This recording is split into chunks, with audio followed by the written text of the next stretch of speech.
Telangana local bodies elections జరుగుతాయా ఆగుతాయా? Schedule అయితే ప్రకటించారు కానీ సస్పెన్స్ కెందుకు తెరపట్టం లేదు. ఆ విషయంలో ఎప్పటి క్లారిటీ వస్తుంది? అసలు సర్కారు వెర్షన్ ఎలా ఉంది? లీగల్ బ్యాటిల్లో ఎంత దూరం వెళ్లే ఛాన్స్ ఉంది? తెలంగాణ స్థానిక సంస్థల ఎన్నికల షెడ్యూల్ విడుదలైనా నిర్వహణపై నీలినీడలు మాత్రం తొలగిపోలేదు. ఎలక్షన్స్ జరుగుతాయా లేదా అన్న అనుమానాలు మాత్రం వెంటాడుతూనే ఉన్నాయి. బీసీలకు 42% సీట్లు కేటాయిస్తూ నిర్ణయం తీసుకుంది రాష్ట్ర ప్రభుత్వం. అందుకు సంబంధించి జీవో ఇవ్వడంతో పాటు ప్రాదేశిక నియోజకవర్గంలో కూడా 42% రిజర్వేషన్ల అమలుకు నిర్ణయించింది.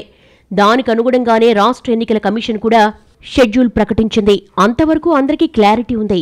అయితే 42% రిజర్వేషన్స్ జీవోపై హైకోర్టులో కేసు వేశారు కొందరు.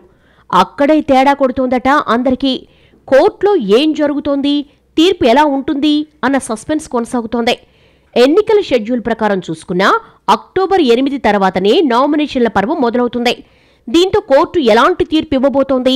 42% రిజర్వేషన్స్ కు గ్రీన్ సిగ్నల్ పడుతుందా లేక లీగల్గా లిటిగేషన్లో పడుతుందా అన్న ఉత్కంఠ మాత్రం కొనసాగుతోంది. బీసీ రిజర్వేషన్స్ మీద అక్టోబర్ 8న విచారిస్తామని స్పష్టం చేసింది హైకోర్టు. దీంతో ఆ రోజు కోసం ఉత్కంఠగా చూస్తున్నాయి రాజకీయ పక్షాలు.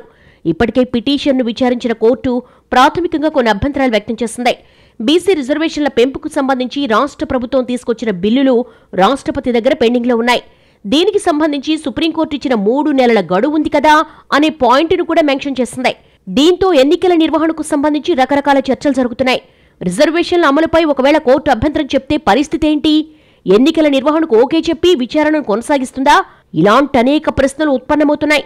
మరోవైపు స్థానిక సంస్థల ఎన్నికలు నిర్వహించాలని గట్టి పట్టుదలతో ఉంది రాష్ట్ర సర్కార్. కానీ రిజర్వేషన్ల పేరుతో పీఠముడి పడితే ఏం చేస్తుందన్నది బిగ్ క్వశ్చన్.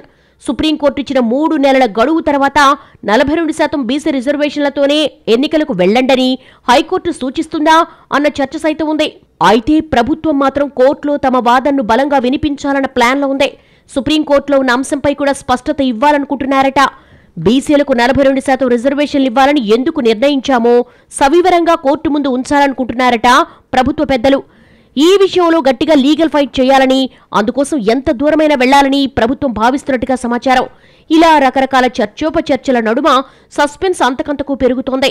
ఈ ఉత్కంఠ అక్టోబర్ 8 దాకా తప్పదు. అదే సమయంలో 42% రిజర్వేషన్స్ కి కోర్టు అభ్యంతరం చెప్తే పాత లెక్కల ప్రకారమే ఎన్నికలకు వెళ్తారా అన్నది కూడా తేలాల్సిందే.